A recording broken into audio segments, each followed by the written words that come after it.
चीन का three gorges dam के जब सभी जनरेटर अपनी पूरी पावर पर चलते हैं तो 22,500 मेगावाट इलेक्ट्रिसिटी जनरेट करते हैं, जो इस डैम को दुनिया में सबसे ज़्यादा हाइड्रो इलेक्ट्रिक पावर जनरेट करने वाला डैम बनाते हैं। थ्री गोर्जेस डैम में टोटल 3 पावर हाउस लगे हुए हैं और इन तीनों पावर हाउस में टोटल 32 जनरेटर है। यहाँ पे हर एक जनरेटर 700 मेगावाट की पावर जनरेट करता है। लेकिन इस डैम को खुद को भी ऑपरेट करने के लिए हेवी इलेक्ट्रिसिटी की डिमांड होती है, जिसके लिए 2 एडिशनल जनरेटर और लगाए जाते हैं जिनकी कैपेसिटी 50-50 मेगावाट की है। इस स्पिलवे के दोनों साइड में 2 पावर हाउस लगे हुए हैं। इस साइड को लेफ्ट बैंक बोलते हैं, इसमें टोटल 14 जनरेटर लगे हुए हैं और राइट बैंक के पावर हाउस में 12 जनरेटर लगे हुए हैं। लेकिन यहाँ पे थर्ड पावर हाउस अंडरग्राउंड है जो 2012 में ही बनके तैयार हुआ। इसमें टोटल 6 जनरेटर है। यह पावर हाउस एक्चुअल में इस पहाड़ के नीचे बना हुआ है।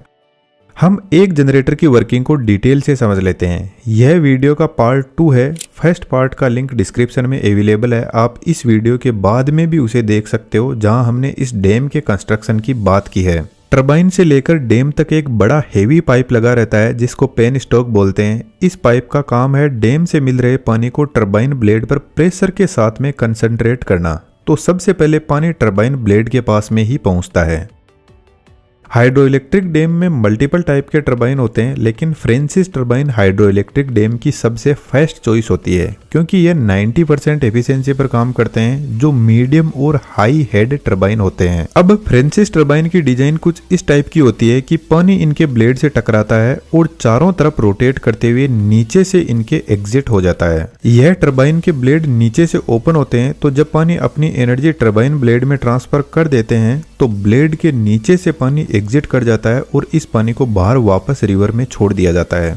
मुझे एक किस्सा याद आ रहा है। अपने इंडिया में किसी मिनिस्टर ने बोला था कि पानी से तो आप पूरी बिजली बना लोगे, फिर पानी में क्या ही बचेगा, और ऐसा पानी हम हमारे किसानों को नहीं देने देंगे जिसमें से बिजली ही निकाल ली गई हो। मैं सोच रहा हूँ अपने यहाँ पर कितने डीप नॉलेज वाले मिनिस्टर है। खैर, जब टरबाइन रोटेट करने लग जाता है तो अब जरूरत है जनरेटर की, जो टरबाइन की मैकेनिकल एनर्जी को इलेक्ट्रिकल एनर्जी में बदल सके। तो टरबाइन शाफ्ट ऊपर जनरेटर के रोटर से कनेक्टेड रहती है। अब टरबाइन जनरेटर को रोटेट करवाता है और इलेक्ट्रिसिटी जनरेट होने लगती है। लेकिन एक बड़ी प्रॉब्लम यहाँ पर आ जाती है। यहाँ पर जनरेटर की स्पीड सिर्फ 75 आरपीएम होती है। तो यह स्पीड हमारे थर्मल पावर प्लांट पर लगे जनरेटर से बहुत ज्यादा कम है, क्योंकि थर्मल पावर प्लांट पे लगा जनरेटर 3000 आरपीएम की स्पीड पर रोटेट करता है। अब थर्मल पावर प्लांट का जनरेटर बीच में कहां से आ गया? एक्चुअल में हम लॉन्ग दूरी पर इलेक्ट्रिसिटी को ट्रांसमिट करते हैं, जिसके लिए हम thermal power plant, hydroelectric power plant, wind turbine, इन सभी की पावर को एक साथ में कंबाइन करके आगे भेजते हैं, जिसको सिंक्रोनाइजेशन बोलते हैं। और इन पावर प्लांट को एक साथ में सिंक्रोनाइज करने के लिए फ्रीक्वेंसी सेम होनी चाहिए। यह सबसे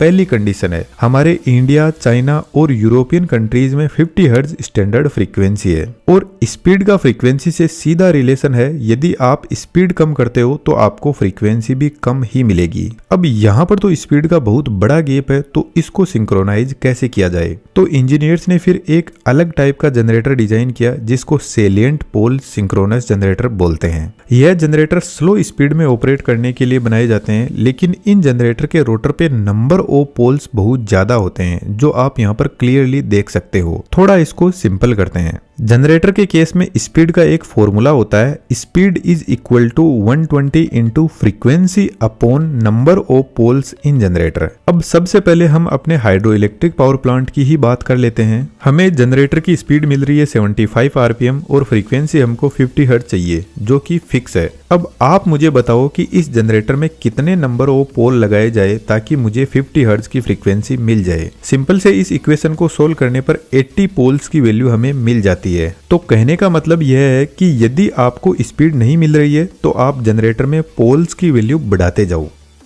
यदि ऐसे ही आप विंड टरबाइन को देखोगे जो बहुत स्लो रोटेट करते हैं, तो उनमें भी जनरेटर में नंबर ऑफ पोल्स को बढ़ाकर फ्रीक्वेंसी 50 हर्ट्ज की अचीव कर ली जाती है। अब हम थर्मल पावर प्लांट पे लगे जनरेटर की तरफ चलते हैं, जिसकी स्पीड 3000 आरपीएम होती है। और यदि हम इसी फॉर्मूले से यहाँ पर नंबर ऑफ पोल्स निकालें तो हमें सिर्फ 2 पोल मिलेंगे, जिसका फिर से सिंपल सा वही मतलब है कि यदि आपके पास में स्पीड अच्छी है तो आप नंबर ऑफ पोल्स को कम कर सकते हो। सिंपलिसिटी के लिए हम समझ लेते हैं कि पोल क्या होते हैं। यदि आपने बचपन में इस मैग्नेट को देखा हो तो इस मैग्नेट के दो साइड होती है जिसको हम नॉर्थ और साउथ पोल बोलते हैं। अब इलेक्ट्रिकल इंजीनियरिंग की सबसे बड़ी प्रॉब्लम होती है कि कुछ भी हमें दिखाई नहीं देता है। करंट आपको दिखाई नहीं देगा, वोल्टेज आपको दिखाई नहीं देगा, मैग्नेटिक फील्ड भी आपको दिखाई नहीं देगा। इसको सिर्फ फील किया जा सकता है जैसे लव होता है। तो ठीक इस मैग्नेट के पास में भी अपना मैग्नेटिक फील्ड होता है, लेकिन इसका पता आपको तभी चलेगा जब आप इसके पास में कोई दूसरी मैग्नेट लेकर आओगे। तो या तो वह इसको अट्रैक्ट करेगा या फिर इससे दूर जाने की कोशिश करेगा, क्योंकि मैग्नेट के पास में सिर्फ दो ही प्रॉपर्टी होती है, अट्रैक्शन एंड रिपल्सन।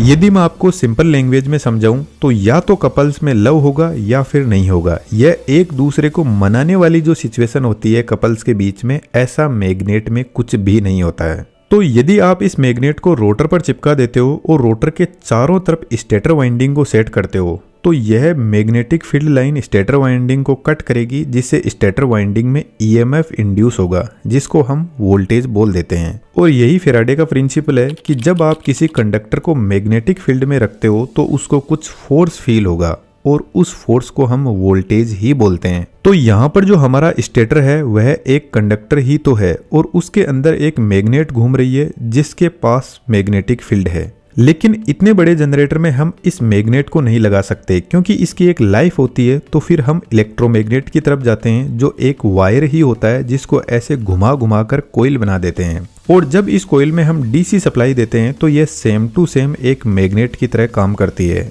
लेकिन प्रॉब्लम तब आती है कि जनरेटर में आप डीसी सप्लाई कहां से दोगे। तो जनरेटर के शाफ्ट के ऊपर की तरफ एक छोटा डीसी जनरेटर लगा रहता है। तो जब जनरेटर रोटेट करना स्टार्ट करता है तो ये छोटा जनरेटर ये जो पोल्स वाली वाइंडिंग है इसको सप्लाई देता है, जिससे यहाँ पर मैग्नेटिक फील्ड जनरेट होगा। एक्चुअल में इस पोल वाली वाइंडिंग को फील्ड वाइंडिंग बोलते हैं।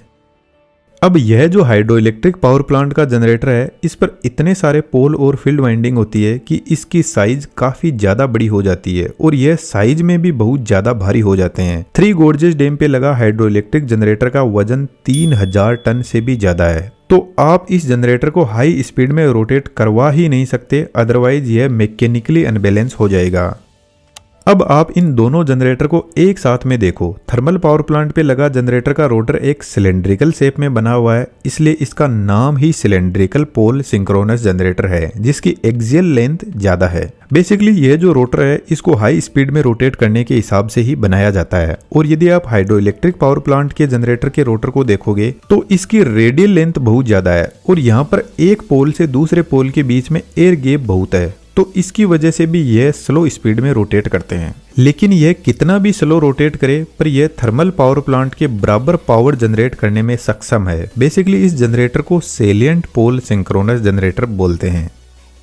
इस तरीके से टरबाइन मैकेनिकल एनर्जी को जनरेटर को ट्रांसफर करता है और जनरेटर मैकेनिकल एनर्जी को इलेक्ट्रिकल एनर्जी में बदल देता है और फिर इसी इलेक्ट्रिसिटी को हम आगे ट्रांसमिट करते हैं और हमारे घरों में हम यूज करते हैं। यदि आपकी दिलचस्पी इलेक्ट्रिकल इंजीनियरिंग में है तो हम इस टॉपिक को और ज्यादा डिटेल से मेंबर्स के लिए डिस्कस करेंगे, तो आप चैनल की मेंबरशिप ज्वाइन कर सकते हो। और यदि आप एनिमेशन में इंटरेस्टेड हो तो हमारे बेहतरीन 3D एनिमेशन के कोर्स को जरूर से ज्वाइन करना। आपका बहुत बहुत स्वागत है।